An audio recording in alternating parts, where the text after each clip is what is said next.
Hello dear students, welcome to the class.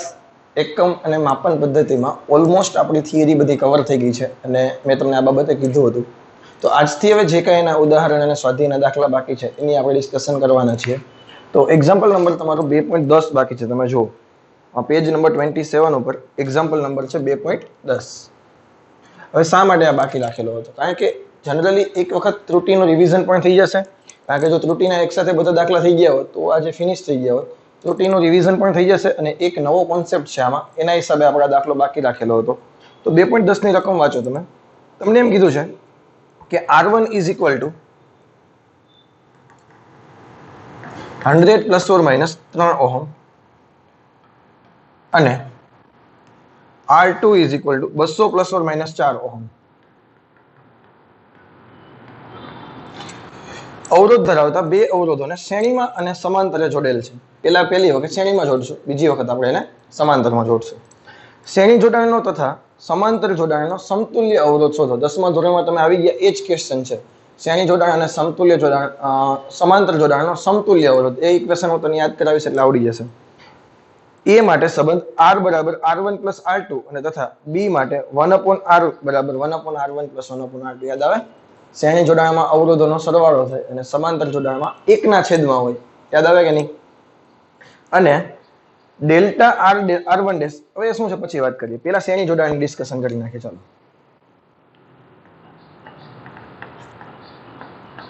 શ્રેણી જોડાણમાં સમતુલ્ય અવરોધ મારે જોતો હોય તો શું થાય?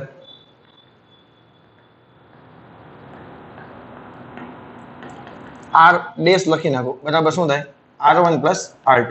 બંને અવરોધોનો સરવાળો કે નહીં? પરંતુ બંને અવરોધોની મૂળ કિંમત કેટલી છે? 100 અને 200. આ શું છે? એની નિરપેક્ષ ત્રુટિ છે. યાદ કરો. આને કેમ લખી શકાય? R plus or minus delta R. યાદ આવે? આ એની સાચી કિંમત છે, આ એની ત્રુટિ છે. તો સરવાળા અને બાદબાકીમાં નિરપેક્ષ ત્રુટિનો સરવાળો થાય. ગુણાકાર અને ભાગાકારમાં સાપેક્ષ ત્રુટિનો સરવાળો થાય. યાદ કરો. તો અત્યારે સરવાળાનો કેસ છે કે નહીં? મેઇન ઇક્વેશન આપણું સરવાળાનું છે. તો પહેલા તો ઓરિજિનલ કિંમત કેટલી થશે? 100 પ્લસ 200 કેટલા આવશે? 300 ઓહમ. ક્લિયર?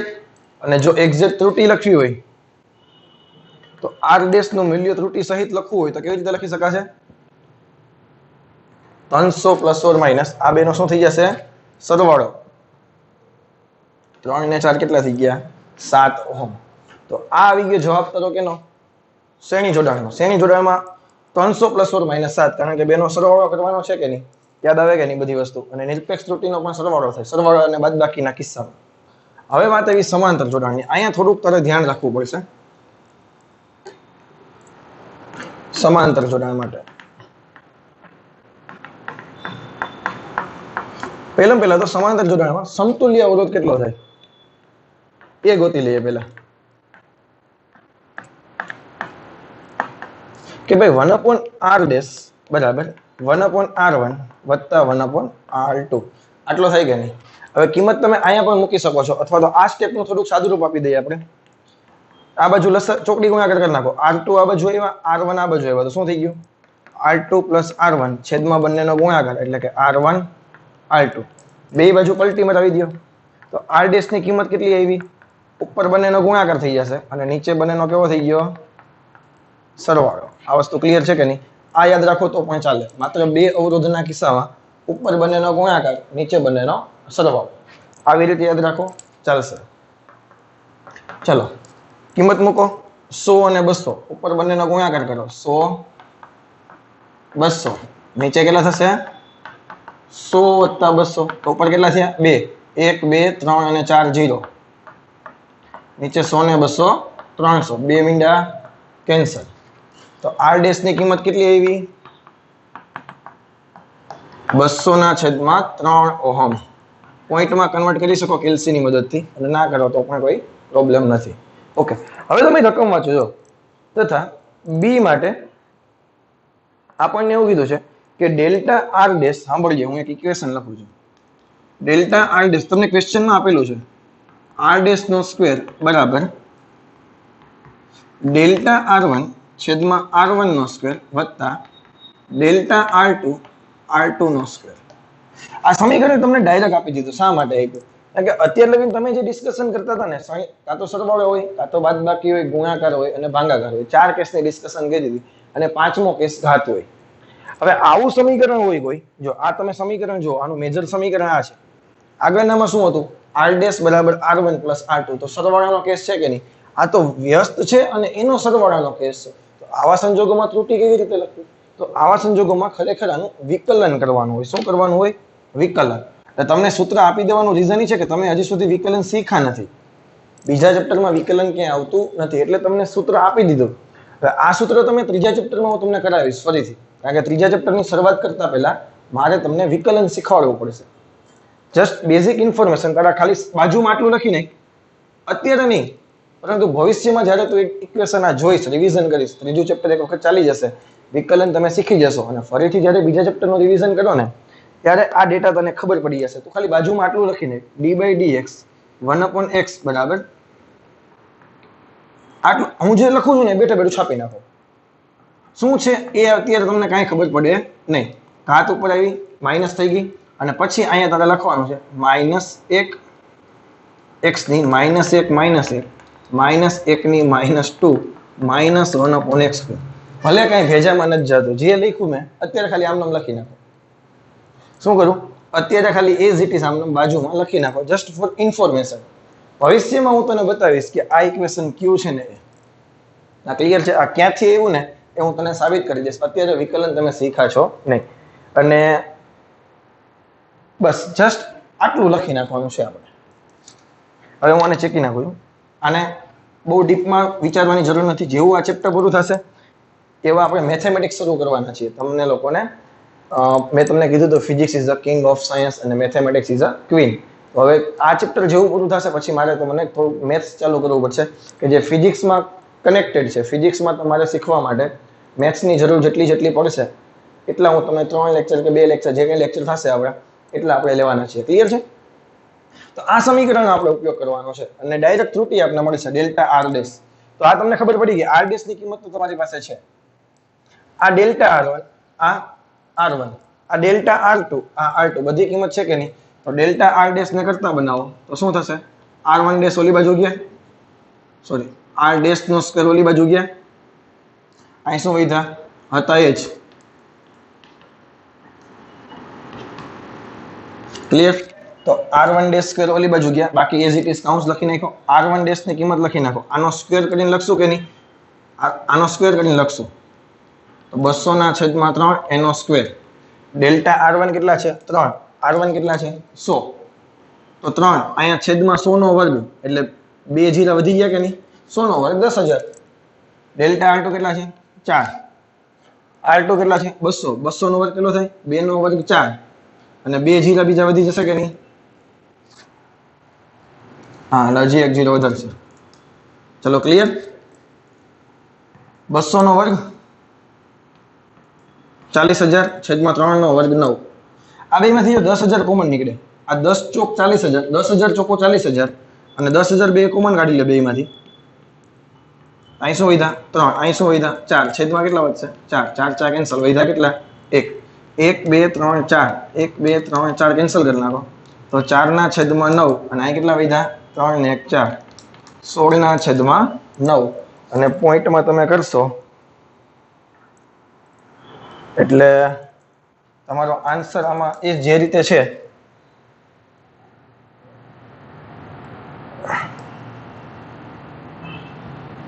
કેટલો લખેલો છે? 1.8. 9 1 9 અને 7 વધ્યા 9 7 63 9 78 એપ્રોક્સિમેટ 1.8 જવાબ આવશે. કેવો આવશે? એપ્રોક્સિમેટ 1.8 જવાબ આવશે. તો આ ઇક્વેશન છે ને હાલ પૂરતું આપણે યાદ રાખશું.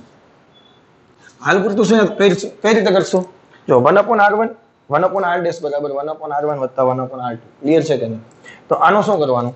અહીંયા લખી નાખવાનું ડેલ્ટા r ડેશ બરાબર r ડેશ નો સ્ક્વેર, ડેલ્ટા r1 બરાબર આનો સ્ક્વેર, ડેલ્ટા r2 છેદમાં આનો સ્ક્વેર. ભેજામાં જાય કે? હું તને એક એક્ઝામ્પલ હજી એક કરાવું છું સિમ્પલ. આ ટેક્સ્ટ બુક નો એક્ઝામ્પલ પૂરો થઈ ગયો. શ્રેણી જોડાણમાં શું છે? શ્રેણી જોડાણમાં કાંઈ છે નહીં, ઓરિજિનલ કિંમતનો સરવાળો અને નિરપેક્ષ ત્રુટિનો સરવાળો. પ્રોબ્લેમ ક્યાં આવે? સમાંતર જોડાણમાં. એટલે સમાંતર જોડાણમાં શું કરવાનું? પહેલા એની કિંમત ગોતી લેવાની, તો સમતુલ્ય અવરોધ કેવી રીતે ગોતવાનો? બે અવરોધ હોય તો ઉપર બે નો ગુણાકાર, નીચે બે નો સરવાળો, પછી બે કરતા વધતા જાય તો બાકી બેઝિક ઇક્વેશન આ તો છે જ કે નહીં. આમાં કિંમત મૂકો તો પણ જવાબ આવે. આમાં તમે કિંમત મૂકતા જાઓ એટલે જવાબ તો એ જ આવવાનો છે, ફરક કઈ નથી. પછી પેલા ઇક્વેશનમાં કિંમત મૂકવાની, એમાં ધ્યાન રાખવાનું. ચલો હું તમને હજી એક એક્ઝામ્પલ કરાવું એક્સ્ટ્રા, જે ટેક્સ્ટબુકમાં નથી, જસ્ટ એમનો ડેટા બનાવી લઈએ આપણે. આ બધું ભૂલી જાય થોડીક વાર. ચાલો માનો કે તમને અવરોધ આપેલો છે 50 plus or minus 10 plus or minus 1 ohm અને R2 આપેલા છે 20 પ્લસ ઓર માઇનસ 4 ઓહમ અથવા તો 2 ઓહમ. ચાલો આનું શ્રેણી જોડાણ માટે તમને કહે તો શ્રેણી જોડાણમાં શું કરશું? તો સમતુલ્ય અવરોધ R ડેશ કેટલો થાય? બંનેના સરવાળા જેટલો. એટલે 10 ને 20 કેટલા થઈ ગયા? 30 ઓહમ. અને ત્રુટી કેટલી થશે? ડેલ્ટા R ડેશ લખવા હોય તો કેટલા થાય? નિરપેક્ષ ત્રુટીનો સરવાળો કે નહીં? આમાં તો કોઈને કઈ પ્રોબ્લેમ છે અને આનો જવાબ શું લખી નાખવાના? 30 પ્લસ ઓર માઇનસ 3 ઓહમ. આ શ્રેણી જોડાણનું કામ પૂરું થઈ ગયું. સમાંતર જોડાણમાં શું કરવાનું? પહેલા તો સમતુલ્ય અવરોધ કેવી રીતે ગોતવાનો? 1/r ડેશ બરાબર 1/r1 પ્લસ 1/r2. આમાં કિંમત મૂકો તો પણ ચાલશે. કેવી રીતે? 1/r1 દેખાય 1/10 વત્તા 1/20. આને સોલ્વ કરો, લસા લ્યો. 20 અહીંયા 10 ત્યાં, 20 વત્તા 10 છેદમાં 20 ગુણ્યા 10 1/r1 1/r ડેશ લખી નાખો. ચાલો 30 ના છેદમાં 200 0 0 કેન્સલ. તો r ડેશ બરાબર બે બાજુ પલટી મરાવો એટલે 20 ના છેદમાં શું આવ્યા? 3 આવ્યો. આવડે કે ન આવડે? હવે પેલું ઇક્વેશન આના પરથી કેવી રીતે યાદ રાખશું? તો કે છેદમાં બધાનો સ્ક્વેર છે, r dash square, r1 square, r2 square અને ઉપર બધાની શું છે? ત્રુટી. યાદ રહી જશે. છેદમાં બધાનો સ્ક્વેર છે આ ઇક્વેશનમાં અને ઉપર બધાની ત્રુટી. તો ડેલ્ટા r ડેશ જોતા હોય તો શું થાય? r ડેશ નો સ્ક્વેર સામેની બાજુ ગયા,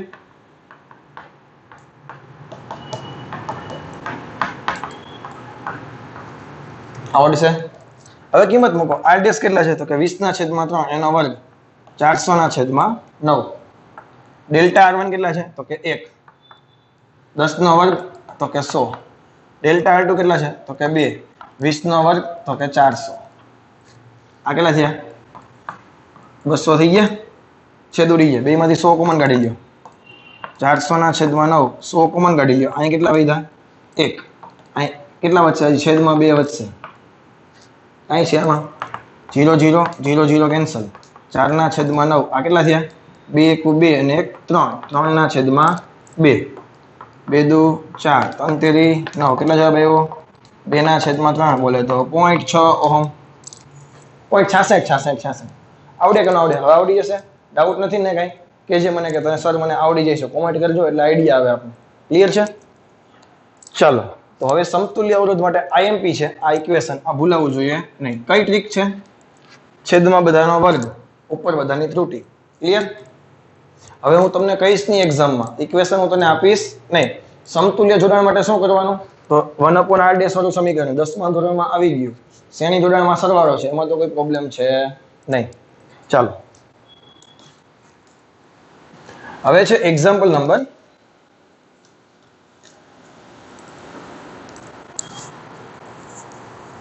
2.12. Example number 2.12. એન્ડ હા, તમે લોકો ટીક કરજો એક્ઝામ્પલ અને સ્વાધ્યાયના દાખલા, એટલે તમને ખબર પડે કયા કયા દાખલા ચાલી ગયા છે અને કયા દાખલા ચલાવવાના બાકી છે. જો કદાચ મારી કીધે રહી જાય કોઈ દાખલા તો ટીક કરેલું હશે તમારી પાસે તો તમે મને કહેશો કે સર આ દાખલો રહી ગયો છે. ક્લિયર કે નહીં? એટલે તમે લોકો ટીક કરજો કયા કયા દાખલા ચાલતા જાય છે એ ટેક્સ્ટ બુકમાં જસ્ટ ટીક કરતું જવાનું. ચલો 2.12 દાખલો, અગત્યનો દાખલો, IMP દાખલો, નીટ માટે એઝ વેલ એઝ JEE માટે. સાદા લોલકના દોલનોનો આવર્તકાળ t બરાબર, હવે તમને નો ખબર કે તો પણ તમને આવડે છે, t બરાબર 2π√L/g. t શું છે? આવર્તકાળ. L શું છે? લોલકની લંબાઈ.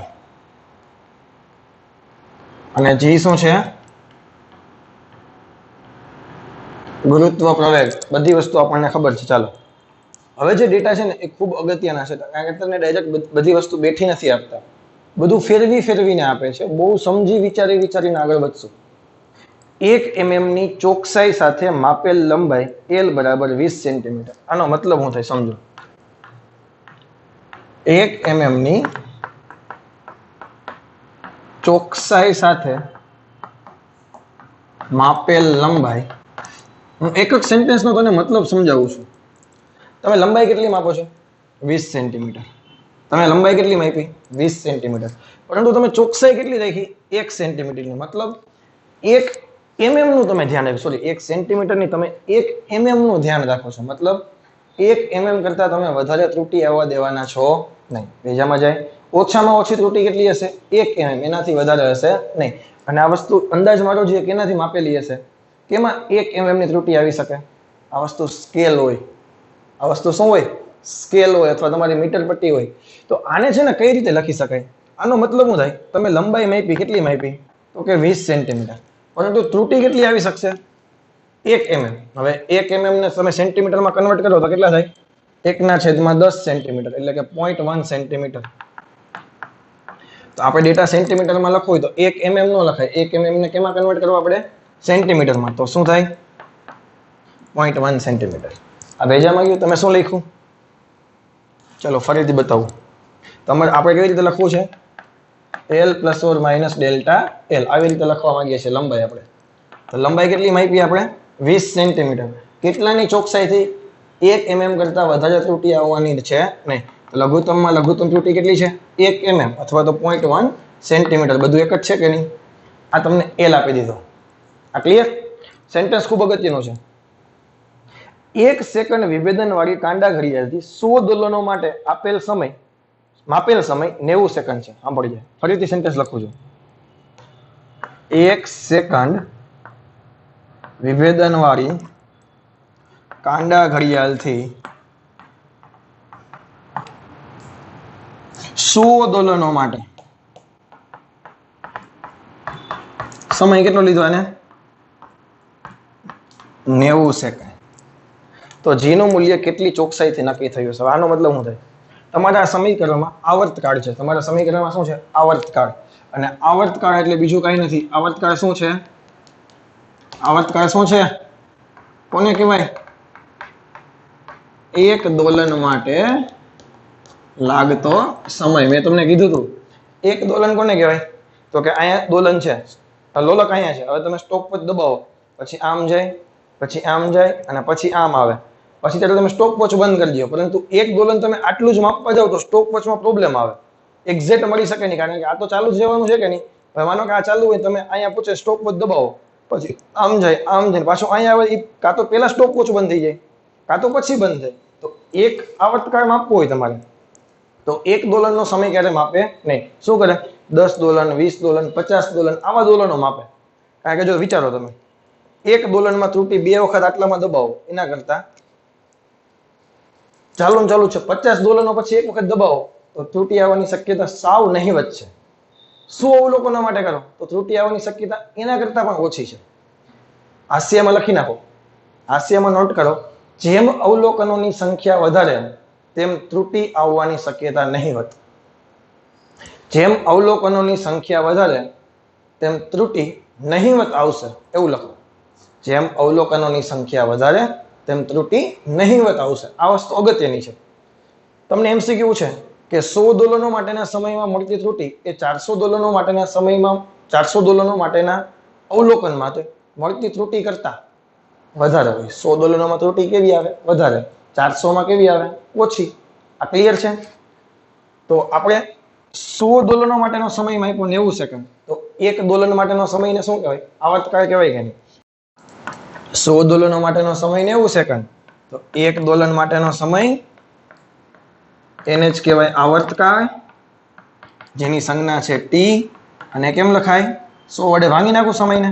90/100 સેકન્ડ. બોલે તો 9/10 અથવા તો 0.9 સેકન્ડ. આ વસ્તુ ક્લિયર છે? 100 દોલનો માટેનો સમય 90 સેકન્ડ, તો 1 દોલન માટેનો સમય કેટલો થાય? તો કે 0.9 સેકન્ડ. આ વસ્તુ આવડશે? બીજી વસ્તુ, તમે 100 દોલનો માટેનો સમય માપો તો કેટલો માપ્યો? 90 સેકન્ડ. તમે વિભેદન કેટલું રાખતા હતા? 1 સેકન્ડ. એટલે કે તમે 90 અથવા તમે એમ કહી શકો કે 100 દોલનો માટેનો સમય માપો તો ત્રુટી કેટલી આવી? 1 સેકન્ડ. તો 1 દોલનમાં ત્રુટી કેટલી આવે? એટલે ના ખબર પડી. આપણે આવર્તકાળની વાત કરવી કે નહીં? આવર્તકાળ એટલે બોલે તો 1 દોલન. 1 દોલન માટેનો સમય એને આવર્તકાળ કહેવાય. હવે તમે 100 દોલનો માપો ત્યારે સમય કેટલામાં ફેરફાર થાય છે? 1 સેકન્ડનો ફેરફાર થાય, એનાથી વધારે થતો નથી. તેથી 1 દોલનમાં મળતી ત્રુટી કેવી રીતે લખી શકાય? 1/100 બોલે તો 0.01 સેકન્ડ. એટલે કે તારે જો આવર્તકાળ લખવો હોય તો કેમ લખી શકાશે? t ± delta t. t દેખાઈને કેટલા મૂકી દઉં? 0.9 સેકન્ડ ± 0.01 સેકન્ડ. હવે તમે જોવો છે આગળના દાખલામાં ડાયરેક્ટ ડેટા આપતા હતા, અહીંયા બે સેન્ટેન્સ આપ્યા. એ સેન્ટેન્સને ડેટામાં ફેરવતા આવડતા હોવા જોઈએ. આ સેન્ટેન્સને ડેટામાં ફેરવતા આવડતા હોવા જોઈએ. એટલે જ્યારે ચોકસાઈ કે વિભેદનની વાત કરે ને તો એ બીજું કંઈ નથી, તમને ત્રુટી આપી દીધી છે. ફરીથી બોલું છું, જ્યારે ચોકસાઈ કે વિભેદન કે આવા શબ્દો યુઝ કરે ને તો એને શું કહેવાની છે? આપણે ત્રુટી કહેવાની છે. શું કહેવાની છે? ત્રુટી.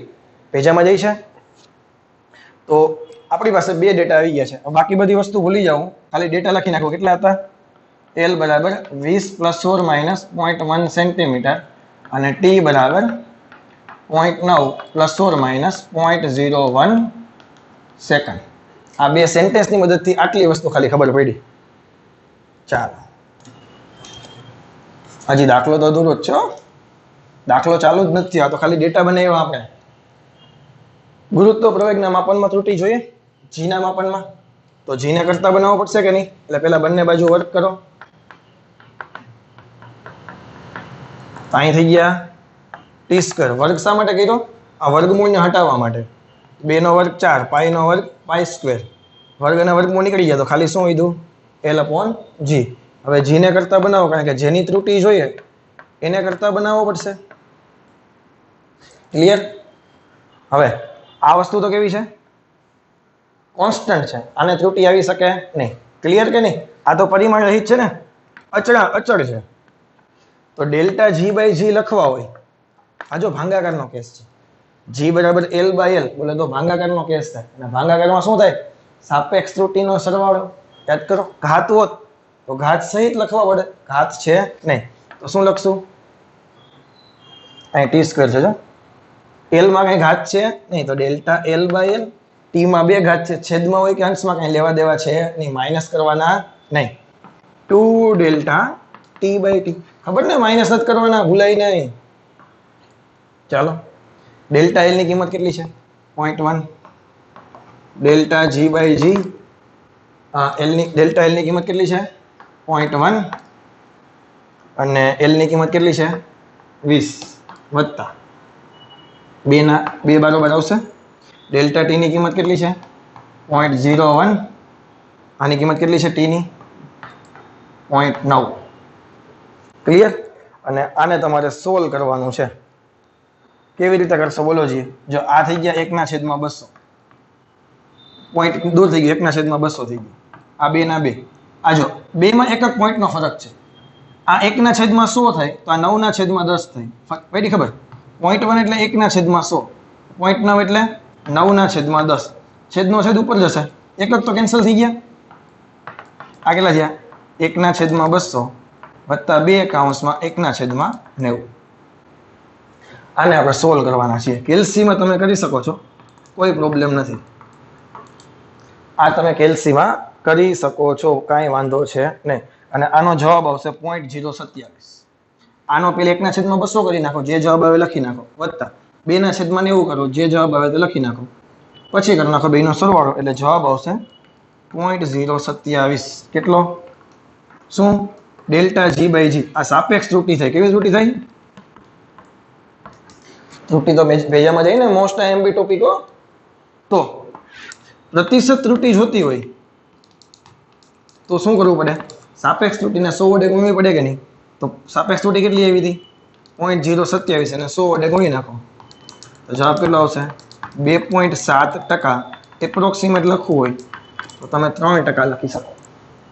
ક્લિયર છે? તો આ દાખલો આવડે કે ન આવડે? સેન્ટેન્સ જોઈને તમને ખબર પડશે કે નહીં પડે? હું હજી એક પ્રેક્ટિસ કરાવું. આવો દાખલો 12નો છે. તો દાખલો ખૂબ અગત્યનો છે. 2-3 પોઈન્ટ તારા મગજમાં રાખવાના. ચોકસાઈ શબ્દ, સચોટતા શબ્દ, આવા તમને જ્યારે જ્યારે દેખાય ત્યારે તમને ત્રુટી આપેલી છે એ સમજવું. પહેલી વસ્તુ એ. બીજી વસ્તુ, જેમ અવલોકનોની સંખ્યા વધારે એમ ત્રુટી ઓછી. આ બીજી વસ્તુ. ત્યારબાદ તમને ગમે એટલા દોલનો માટેનો સમય આપે, આવર્તકાળ એટલે એક દોલન માટેનો સમય થાય. આ વસ્તુ પણ મગજમાં રાખવાની છે. ભેજામાં જઈ કે નહીં? તમને જેટલું વિભેદન આપેલું છે એ ટોટલી ટાઈમમાં આવતી ત્રુટી છે. તો એક અવલોકન માટે ત્રુટીમાં શું કરવું પડે? 100 વડે ભાંગવા પડે. જો 1 સેકન્ડને મેં 100 વડે ભાંગી નાખ્યા એટલે કે નંબર ઓફ અવલોકન વડે ભાંગી નાખ્યા. આવડશે કે નહીં આવડે? હું એક પ્રેક્ટિસ માટે તને કરાવું છું એટલે તને વધારે આઈડિયા આવે.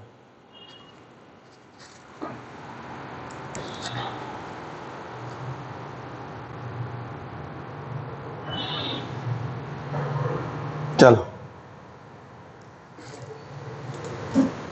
આ જ દાખલો બેઠે બેઠો જસ્ટ હું ખાલી ડેટા બદલાવી નાખું છું તમારા માટે, કારણ કે મને જરાય પણ ઉતાવળ નથી. શાંતિથી આપણે વસ્તુ શીખવાના છીએ. તમને એવું કીધું છે, લોલકની લંબાઈ 1 mm ની ચોકસાઈથી માપતા, સાંભળજો,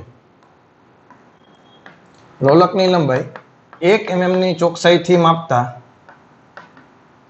લંબાઈ 10 સેન્ટીમીટર મળે છે. લંબાઈ કેટલી મળે છે?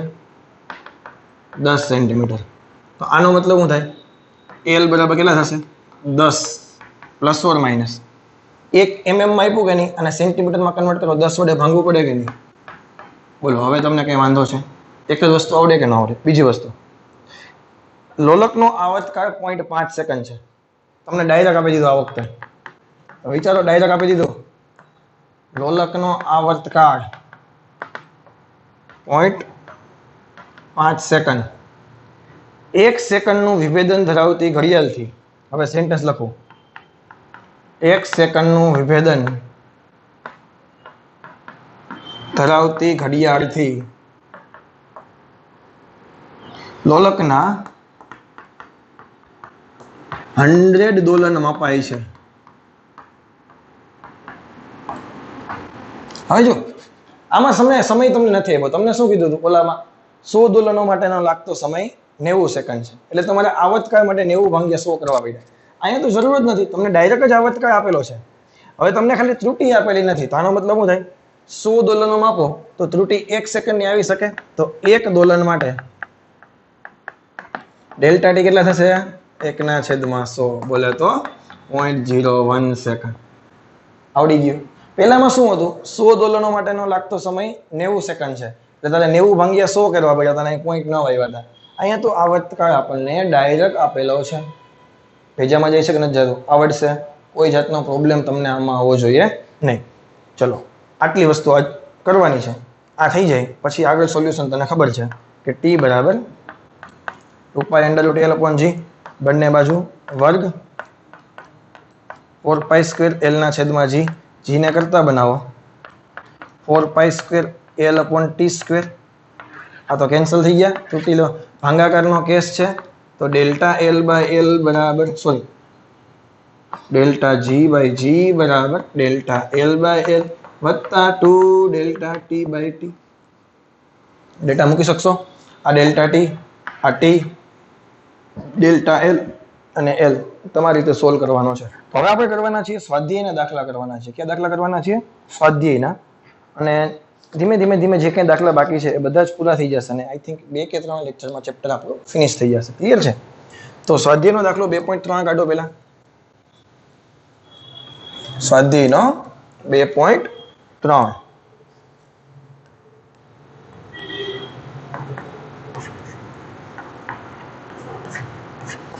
ઓકે, ચાલો, શું કીધું છે? અમુક ડેટા તમારા માટે સાવ નવા હશે એટલે મૂંઝાતા નહીં કઈ. ઉષ્મા અથવા ઉર્જાનો એકમ કેલરી છે. ઉર્જા છે આપણે જૂલમાં માપતા હતા, ઉર્જા કેલરીમાં પણ માપવામાં આવે છે અને તે લગભગ 4.2 જૂલ બરાબર છે. એટલે આપણને એવું કહેવા માંગે છે કે 1 કેલરી છે એ બીજું કાંઈ નથી, એ 4 જૂલ બરાબર થાય. કેમ? 1 મીટર બરાબર 100 સેન્ટીમીટર થાય. એમ ઉર્જાનો બીજો એકમ શું છે? કેલરી. તો 1 કેલરી બરાબર 4.2 જૂલ, કે જ્યાં 1 જૂલ બરાબર 1 kg metre square second minus. આ તો આપણને ખબર હતી, જૂલ બરાબર 1 2 -2. 1 એટલે પેલું દળ છે, બીજું લંબાઈ છે, ત્રીજું સમય છે. 1 2 -2 યાદ કરો. આ તો ખબર જ હતી, આપવાની કઈ જરૂર છે નહીં. થોડા આ લોકો ડાયા છે. ધારો કે એકમોની એક નવી પ્રણાલીનો ઉપયોગ કરીએ કે જ્યાં દળનો એકમ, દળ શું છે? આલ્ફા કિલોગ્રામ, લંબાઈનો એકમ બીટા મીટર અને સમયનો એકમ ગેમા સેકન્ડ હોય, તો દર્શાવો કે નવા એકમોના સંદર્ભે કેલરીનું માન આલ્ફાની -1, બીટાની -2, ગેમાની 2 ઘાત છે. આમાં બીજું કાંઈ છે નહીં. હવે કાંઈ નથી દાખલામાં. મેં તમને એક ઇક્વેશન વચ્ચે આપણે આડું આવ્યું હતું, તમને કોઈને યાદ હોય તો, કે મેં તમને કીધું હતું બે એકમ પદ્ધતિની તમારે કમ્પેરિઝન કરવી હોય, એકમ પ્રણાલીની સરખામણી કરવા માટે આવું જ મેં લખ્યું હતું, અને લખ્યું હતું N1U1 બરાબર N2U2. યાદ આવે? શરૂઆતમાં આઈ થિંક પેલો બીજો લેક્ચર હતો આપણો આ ચેપ્ટરનો, એમાં લખેલું હતું N1U1 બરાબર N2U2. હવે આમાં કાંઈ છે નહીં. હવે જો આ આપણી જૂની એકમ પદ્ધતિ છે એવું માની લ્યો. 1 વાળી કઈ એકમ પદ્ધતિ છે? જૂની. અને આ કઈ છે? નવી એકમ પદ્ધતિ. જૂની એટલે કઈ? કેજી મીટર પ્રતિ સેકન્ડ, કેજી મીટર સેકન્ડ વાળી. અને નવી કઈ છે? તો કે આલ્ફા બીટા અને ગેમા વાળી. એની સાથે આપણે કઈ લેવા દેવા છે? એબીસી લખે, જે લખે દે, આપણે મૂંઝાવવું છે નહીં. આપણે જોવાનું શું છે? અહીંયા એક માનો કે હોય તો અહીંયા કેટલા આવે? ફોર એક્ઝામ્પલ 1 મીટર બરાબર 100 સેન્ટીમીટર લખો, તો જો આ એકમ પદ્ધતિ મીટરમાં છે, આ એકમ પદ્ધતિ સેન્ટીમીટરમાં છે, તો અહીંયા 1 હોય તો અહીંયા કેટલા લખવા પડે? 100. 1 કિલોમીટર બરાબર 1000 મીટર. આ એકમ પદ્ધતિ કિલોમીટરમાં છે, આ એકમ પદ્ધતિ મીટરમાં છે, તો બેલેન્સ કરવા માટે અહીંયા મારે 1000 મૂકવા પડે. તો અહીંયા જૂની એકમ પદ્ધતિમાં મને આપેલું છે, કેટલા આપેલા છે? કે 1 કેલરી બરાબર 4.2 જૂલ. કે કેટલા આપેલા છે? 4.2 જૂની એકમ પદ્ધતિમાં. તો નવીમાં કેટલા થાય એ મારે જોઈએ. તો N2 બરાબર શું લખી શકું? N1 ઇન્ટુ U1 ના છેદમાં U2. જોજો હું ધ્યાન રાખીને ચલાવું છું. N1 દેખાય ને હું 4.2 મૂકી દઉં. કઈ ડાઉટ છે? આ જૂની એકમ પદ્ધતિમાં 4.2 જૂલ છે. હવે તમે આનું પાણીમાં એક સૂત્ર લખો તો 1 to M1 L2 T-2. એટલે કે દળની 1 ઘાત છે, લંબાઈની 2 ઘાત છે, સમયની -2 ઘાત છે. એટલે કે U1/U2 નો મતલબ શું થાય? જૂની અને નવીના દળનો રેશિયો, જૂની અને નવીના લંબાઈનો રેશિયો. આ રેશિયો છે ને U1 અને U2. U1 અને U2 માં ગમે તે હોઈ શકે. U1 બરાબર ખરેખર કેટલા છે? M1 L2 T-2. T1/T2 નો હવે લખો ઘાત સહિત. અહીંયા 1 છે, અહીંયા 2 છે, અહીંયા -2 છે. આ ભેજામાં ગયું. U1/U2 નો મતલબ શું થાય? માનો કે U1 બરાબર કેપિટલ ABC છે, તો U2 બરાબર સ્મોલ ABC થાય. તો આને તમે શું લખી શકો? A ના છેદમાં A વત્તા B ના છેદમાં B વત્તા C ના છેદમાં C. આવું લખવું પડે. જેટલી રાશિ હોય એ બધાનો રેશિયો લેવો પડે. જૂનીમાં માનો કે M1 હતા, નવીમાં M2 છે, જૂનીમાં L1 છે, નવીમાં L2 છે. ઓકે. જૂની એકમ પદ્ધતિ કેજી મીટર પ્રતિ સેકન્ડ વાળી હતી. એક જ છે કે નહીં? બધી ત્રણેયનો ગુણાકાર એક જ થશે કે નહીં? તો એક જૂની પદ્ધતિમાં દળ 1 છે, તો નવીમાં દળ કેટલું છે? આલ્ફા એની 1 ઘાત. જૂનીમાં લંબાઈ 1 છે, નવીમાં લંબાઈ કેટલી છે? બીટા એની 2 ઘાત.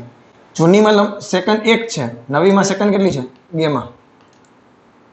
કાંઈ નથી આમાં. આલ્ફાને તમે ઉપર લઈ જાઓ તો આલ્ફાની -1 થાય કે નહીં? બીટાને તમે ઉપર લઈ જાઓ તો બીટાની -2 થાય કે ન થાય? ગેમાને તમે ઉપર લઈ જાઓ, જો આના ખબર પડી? ચાલો એક સ્ટેપ વધારે કરાવું. છેદમાં આલ્ફાની 1 ઘાત છે, સાંભળજો. તો ઉપર આવ્યા આલ્ફાની -1 થઈ કે નહીં? આ કાઉન્સ ઉપરની એક એમનો. બીટા છેદમાં 1 છે, ઉપર આવે તો માઇનસ બીટા થઈ કે નહીં? કાઉન્સ ઉપર એક એમ, સોરી 2 એમનો. ગેમા છેદમાં હે, ઉપર આવે તો માઇનસ ગેમા થાય કે નહીં? ઉપર -2. કાઉન્સ છૂટો કરી નાખો. માઇનસ પ્લસ માઇનસ એટલે આલ્ફાની -1, બીટાની -2, ગેમાની -2. આ તારો જવાબ આવી ગયો. તને કીધું કે નહીં? જો નવા એકમોના સંદર્ભે કેલરીનું માન કેટલું છે? આલ્ફાની -1, બીટાની -2, ગેમાની +2, પણ 4.2 ના ગુણાંકમાં. એની જરૂર નથી, તમને આટલું જવાબમાં છેલ્લે આવવું જોઈએ, પણ કેના મલ્ટીપ્લાયમાં? 4.2 ના મલ્ટીપ્લાયમાં. આ એનો એક્ઝેક્ટ આન્સર છે. આવડે કે ન આવડે? શું કરવાનું? જૂની અને નવી એકમ પદ્ધતિના પારિમાણિક સૂત્રનો રેશિયો કરો. આપણે આવા દાખલા કરેલા છે, એવું નથી કે નથી કરેલા, પરંતુ અહીંયા ટૂંકમાં આલ્ફા બીટાના ટર્મમાં છે, એટલે તમને થોડો પ્રોબ્લેમ આવે છે. આવડશે કે નહીં આવડે?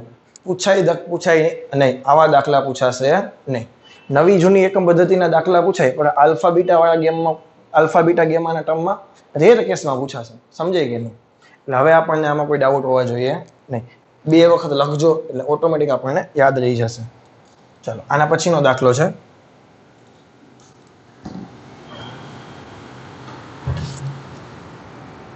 2.4. ચોકડી મારી દો, હું કરાવીશ પણ તારે કરવાનો છે નહીં. હું તને સમજાવી દઉં છું, પરંતુ એક્ઝામમાં કે ક્યાંય પૂછાવાનો છે નહીં. એટલે 2.4 દાખલા ઉપર તમારે સાઈડમાં ચોકડી મારી દો નાની એવી. હવે હું સમજાવું તમને શું છે તે. આ કથનને સ્પષ્ટ રીતે સમજાવો. તમારે કથન સમજાવવાના છે. કેવી રીતે? તો કે સરખામણી માટેના માનકોની સ્પષ્ટતા કર્યા વગર કોઈ પારિમાણિક રાશિ મોટી છે કે નાની તેમ કહેવું અર્થહીન છે. તમે કમ્પેરિઝન ના કરો ત્યાં લગીને તમને ખબર ના પડે. હું તમને કહું આ ચોક છે, તે માર્કરની સરખામણીમાં નાની છે, તો મેં એની કમ્પેરિઝન કેની સાથે કરી? માર્કરની સાથે કરી. મારો બોર્ડ છે ક્લાસરૂમના બોર્ડ કરતા નાનો છે, હા કે ના? મારી હાઈટ છે WWE ના ખલી કરતા નાની છે. કમ્પેરિઝન ના કરું ત્યાં લગીને તો હું મોટો જ લાગુ. એમ તો મારા કરતા છે ઘણા બધા નાના પણ છે, તો એના કરતા હું મોટો છું, મારા કરતા પણ ઘણા મોટા છે. તો કમ્પેરિઝન કરો તો તમે નાના મોટાનો ખબર પડે. બાકી એની ડિસ્કશન કરવી કેવી છે? અર્થ વગરની છે. એટલે સરખામણી કરવી ફરજિયાત છે. આ બાબતને ધ્યાનમાં રાખી નીચે આપેલ કથનોને જરૂરિયાત મુજબ ફરીથી લખો. આપણે લખવા નથી, સમજાવવાના છે ખાલી. પરમાણુઓ ખૂબ જ નાના પદાર્થ છે. ચલો, પરમાણુઓ ખૂબ જ નાના છે, તો કોની સરખામણીમાં નાના હશે?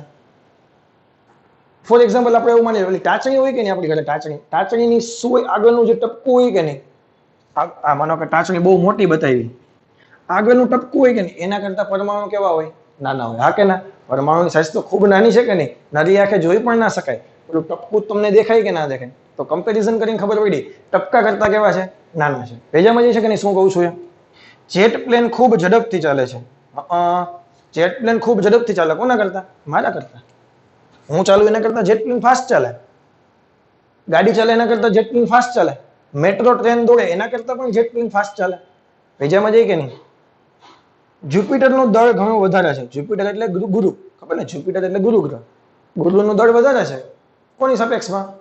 તો કે પૃથ્વી કરતા. ચાલો, પૃથ્વીની સાપેક્ષમાં જ્યુપિટરનું દળ કેવું છે? મોટું છે. પછી કમ્પેરિઝન એવી નહીં કરવાની કે કીડી કરતા જ્યુપિટરનું દળ મોટું છે. થોડીક કંઈક યોગ્ય લેવલની કમ્પેરિઝન કરવાની. કીડીની સાપેક્ષમાં કમ્પેરિઝન નહીં કરવા બેસવાનું. સમજાય કે નહીં? મારી ઘરે રહેલા મારા મમ્મી કરતા જ્યુપિટર મોટો છે, વધારે વજન ધરાવે, એવી કમ્પેરિઝન નહીં કરવાની, લેવલની કમ્પેરિઝન કરવાની. જ્યુપિટર એટલે ગ્રહ છે, તો ગ્રહની સાપેક્ષે. તો કોઈ એવો નાનો ગ્રહ તો કે પૃથ્વી. આ રૂમમાં રહેલી હવામાં અણુઓની સંખ્યા ખૂબ જ વધારે છે. આ રૂમમાં માનો કે હવા છે, એમાં અણુઓની સંખ્યા ઘણી વધારે છે. સાચી વાત છે. કારણ કે 1 મોલ હોય, 1 મોલ અણુ હોય, તેમાં પરમાણુ કેટલા હોય? 6.023 ગુણ્યા 1023 અણુ અથવા પરમાણુ. કેમેસ્ટ્રીમાં આવી ગયો છે, 1 મોલમાં આટલા હોય. તો આ રૂમમાં તો આવી હજારો મોલ છે. એકક મોલમાં 1023. તમે વિચારો તો ખરા.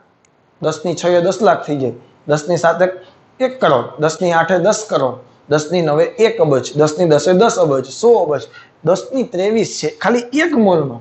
આવા તો ઢગલો મોલ છે એક રૂમમાં. ભેજામાં જાય કે નહીં? તો હવામાં રહેલા હવામાં અણુઓની સંખ્યા કેવી છે?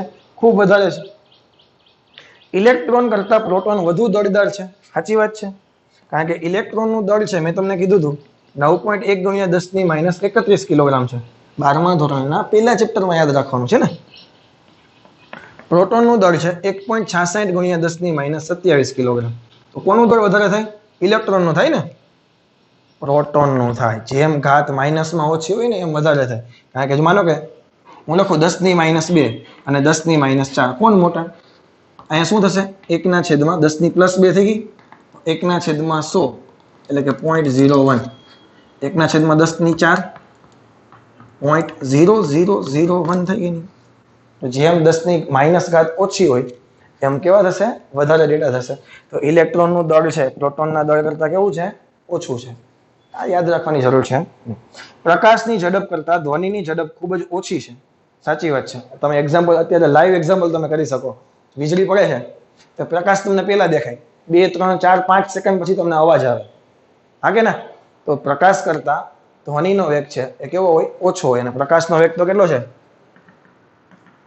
3 × 10⁸ મીટર પ્રતિ સેકન્ડ. ઘણો બધો વધારે કહેવાય. હા કે ના? પ્રકાશનો વેગ તો ઘણો બધો વધારે કહેવાય. તો એના કરતાં ધ્વનિનો વેગ કેવો છે? ઓછો છે. તો આ બધી વસ્તુ ડેટા તમે કમ્પેરિઝન કરીને યાદ રાખી શકો. મારે આની સાથે કંઈ લેવા દેવા છે નહીં. ભેજામાં જઈ છે કે નહીં? તો બસ આજના લેક્ચરમાં આટલું રાખીએ. નેક્સ્ટ લેક્ચરમાં નવા દાખલા પણ કરવાના છીએ આજે, અને સ્વાધ્યાયને આગળ વધારશું. તો આજના લેક્ચરમાં 3 તો ખાસ આઈએમપી છે. સ્વાધ્યાયનો દાખલો એટલો બધો આઈએમપી નથી, પણ જૂની એકમ પદ્ધતિ અને નવી એકમ પદ્ધતિના MCQ તમે પેમ્પલેટમાં જુઓ તો તમને આવડી જવા જોઈએ. ક્લિયર છે? તો બસ આજે આટલું છે. Thank you very much. Have a nice day.